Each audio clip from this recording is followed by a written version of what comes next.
इश्क अरबिया जे कयस दीवानी चरे। इश्क अरबिया जे कयस दीवानी चरे।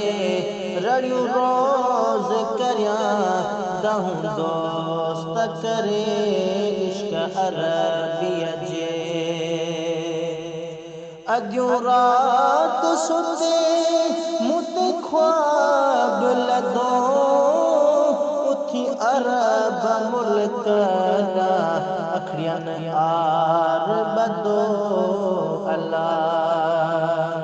अॼु रात सुते मुते ख्वाब लदो।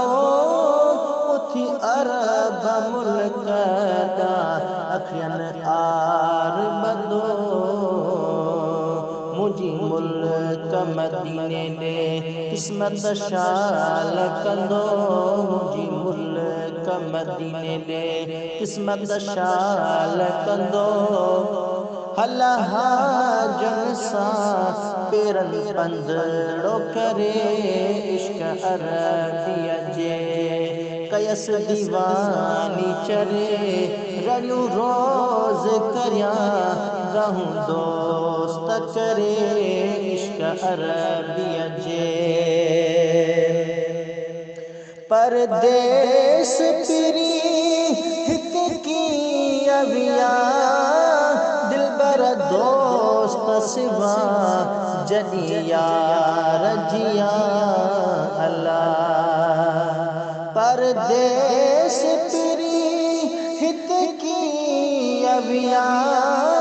दिलबर दोस्त सिवा जॾहिं यार जिया। मंजा कुआं ज़मज़म जे पाणी पाक पिया। मंजा कुआं ज़मज़म जे पाणी पाक पिया।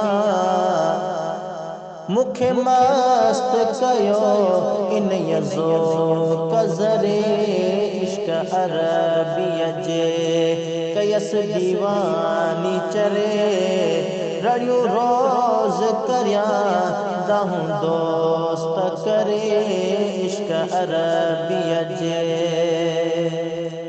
अरबी तो जो अचे अंदर इश्क लॻो। कड़ो कुर्ब विझी चिक तूं डोर सॻो अल्लाह। अरबी तो जो अचे अंदर इश्क लॻो।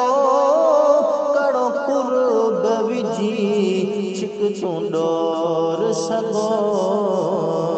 शल इहराम बदी पाया पिरत वॻो। शल इहराम बदी पाया पिरत वॻो। हिते कीअं रहा मांदी हो त मरे। इश्क अरबिया जे कयस दीवानी चरे। रड़ियूं रोज़ करिया दहूं दोस्त करे। इश्क अरबिया जे साईं इक़बाल चवे पढ़ो पंज अॼूं। टीह टोल रखी वायो नेण नदियूं अल्लाह। साईं इक़बाल चवे पढ़ो पंज अॼूं। टीह टोल रखी वायो नेण नदियूं। बारी बख्श करे सभई बार बदियूं।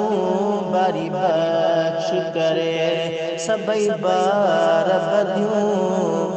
हाजी होत अचे मन मुते हथड़ा दरे। इश्क अरबिया जे कयस दीवानी चरे।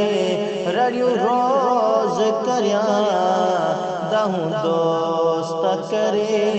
इश्क अरबिया जे